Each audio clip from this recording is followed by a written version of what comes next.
सबसे पहले Gurukul study campus में आप सभी सम्मानित छात्र और छात्राओं का स्वागत करता हूं।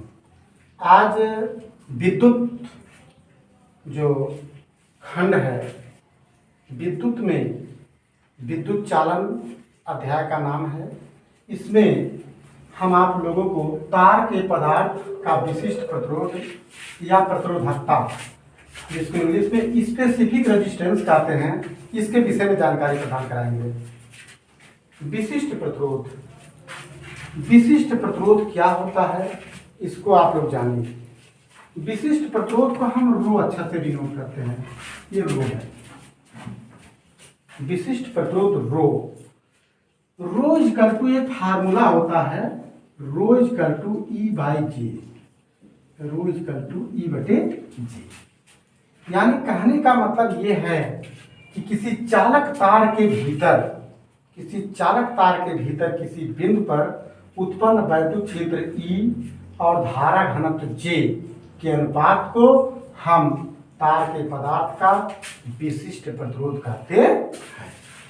किसी चालक तार के भीतर किसी बिंदु पर उत्पन्न वैद्युत क्षेत्र E और धारा घनत्व J, वैद्युत क्षेत्र जो होता है ये आपका सदिश राशि होता है और धारा घनत्व भी आपका सदिश राशि होता है। इसको आप ऐसे ही बोल सकते हैं, रो इक्वल टू ई बाई जे।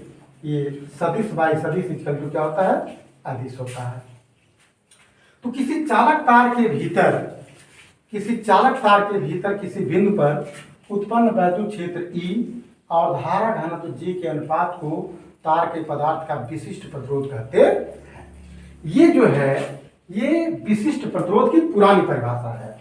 लेकिन यदि किसी चालक तार की लंबाई L, किसी चालक तार की लंबाई क्या है, L है, तार के अनुप्रस्थ काट का क्षेत्रफल A है और तार में I विद्युत धारा प्रवाहित करने पर उसके सिरों के बीच विभवांतर V उत्पन्न हो जाए, तो आप लोग जानते हैं E equal to V by L।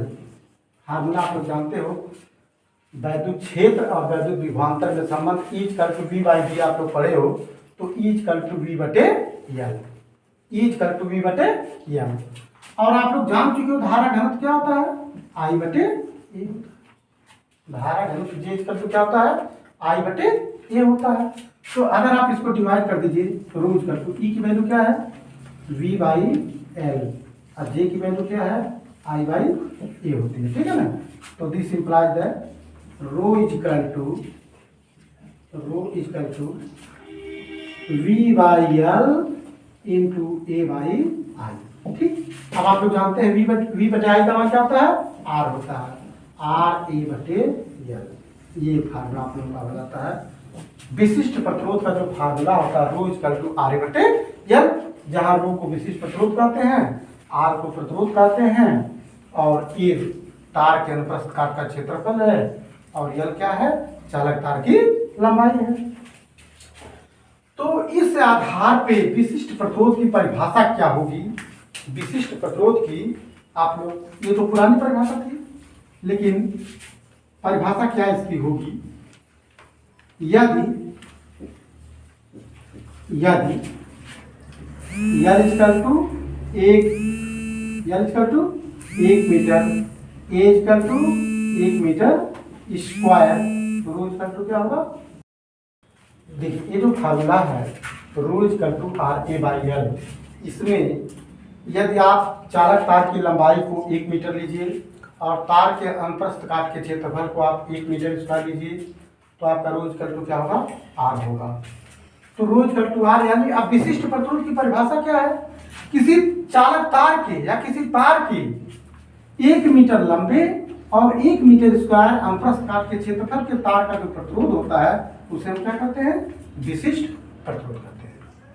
सारे बच्चों को, सभी लोगों को विशिष्ट प्रतिरोध की परिभाषा आसानी से याद करनी है।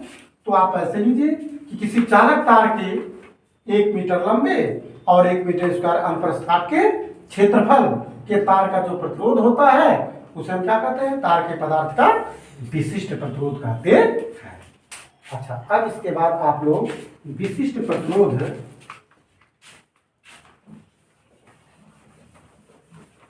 की मात्रक की जानकारी आप लोग कीजिए। विशिष्ट प्रतिरोध का मात्रक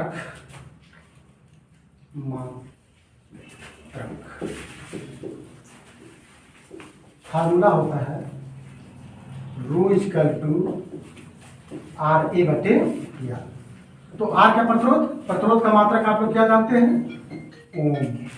और क्षेत्र रो इक्वल टू आर ए बटे आर, प्रतिरोध का मात्रक ओम, क्षेत्रफल का मात्रक मीटर स्क्वायर और लंबाई का मात्रक मीटर। मीटर से मीटर कट गया तो क्या होगा, ओम मीटर।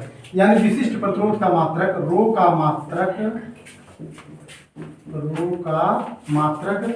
ओम मीटर होता है, ओम मीटर, जिसको ऐसे लिखते हैं ओम मीटर होता है। लेकिन प्रयोगशाला में विशिष्ट प्रतिरोध जो है हम लोग तार के पदार्थ का ज्ञात करते हैं। किसी तार के पदार्थ का विशिष्ट प्रतिरोध हम लोग पोस्ट ऑफिस बॉक्स की सहायता से भी ज्ञात करते हैं और मीटर सेट की सहायता से भी दिए गए तार के पदार्थ का विशिष्ट प्रतिरोध ज्ञात करते हैं। तो प्रयोगशाला में तार की लंबाई को सेंटीमीटर में लेने पर विशिष्ट प्रतिरोध का मात्रक ओम सेंटीमीटर होता है। प्रयोगशाला में तार की लंबाई को सेंटीमीटर में लेने पर विशिष्ट प्रतिरोध का मात्रक ओम सेंटीमीटर होता है, ओम सेंटीमीटर। ज्यादातर हम लोग जो प्रैक्टिकल करते हैं, प्रैक्टिकल के दौरान हम लोग विशिष्ट प्रतिरोध के मात्रक को ओम सेंटीमीटर में ही लेते हैं। विशिष्ट प्रतिरोध का जो मात्रक होता है वह ओम सेंटीमीटर होता है। तो ये चीज आपका हो गया मात्रक। और अगर आप इसका बीमीय सूत्र देखिए, बीमीय सूत्र, विशिष्ट प्रतिरोध का बीमीय ओम का मतलब क्या होता है, V बटे आई। ओम का मतलब V बटे आई और ये आपका क्या है, सेंटीमीटर है, सेंटीमीटर। और वोल्टेज क्या होता है, V equal to W by Q होता है, W by Q into I, और ये क्या है आपका सेंटीमीटर है। तो वर्ग का आप सभी लोगों को मालूम है एम एन स्क्वायर टी पे माइनस 2, और ये जो सेंटीमीटर का क्या होगा, एन होगा, क्यू का 80 होता है और आई का क्या होता है, ए होता है। तो ये आपका हो जाएगा एम एन स्क्वायर टी पर माइनस 3, एम एल क्यूब, ये गुणा हो जाएगा, एम एल क्यूब टी पर माइनस 3 और ए पर माइनस 2। ये हो जाता है विशिष्ट प्रतिरोध का बीमीय सूत्र। अब हम विशिष्ट प्रतिरोध के बारे में हम और आप लोगों को बता रहे हैं।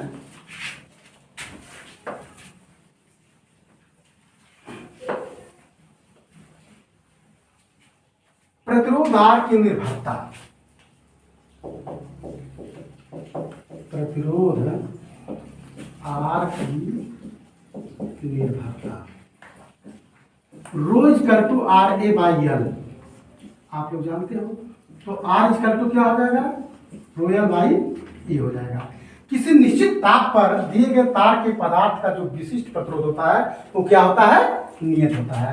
Eight constant temperature rho equal to, at निश्चित ताप पर जो रो होता है वो क्या होता है, कांस्टेंट होता है। जब रो कांस्टेंट होगा तो R is directly proportional to L by E, यानी R is directly proportional to L and R is directly proportional to 1 by E। First हो जाएगा और ये क्या हो जाएगा, सेकंड हो जाएगा। मतलब इसका क्या निष्कर्ष निकला कि जो तार के पदार्थ का प्रतिरोध होता है वो लंबाई के डायरेक्टली प्रोपोर्शनल होता है, लंबाई के समानुपाती होता है। यदि तार की लंबाई बहुत ज्यादा लिया जाए, तार की लंबाई बहुत ज्यादा लिया जाए तो प्रतिरोध क्या होगा, ज्यादा होगा। यानी कहने का मतलब यह है कि अगर हमको अच्छा वोल्टेज और अच्छा करंट का मान हमको प्राप्त करना है तो कहने का मतलब यह है कि हमको तार की लंबाई को बहुत ज्यादा नहीं लेना होगा। अगर तार की लंबाई बहुत ज्यादा होगी तो प्रतिरोध का मान क्या होगा, बढ़ जाएगा। जैसा कि आप लोग देखते हैं अपने व्यवहारिक जीवन में तमाम काम आप लोग लाइट का करते हैं। अगर कहीं दूर से आप लोग जो है पोल से जो केबल को टच करके आप ले आते हैं लाइट का काम करिए, सपोज दैट खेत में आप मोटर चलाते हैं तो बहुत बड़ी केबल का उपयोग कर लिए तो क्या होता है, वोल्टेज का मात्रा, मोटर नहीं चलता है, मोटर साधारण आवाज करके जो है कि खिंच खिंच करके मोटर रुक जाता है और वो बिल्कुल पानी नहीं देता है। तो आप लोग क्या करते हैं, अच्छे तार को कम मीटर यानी उसकी लंबाई को हम लोग क्या करते हैं, उसकी लंबाई को हम लोग कम करते हैं।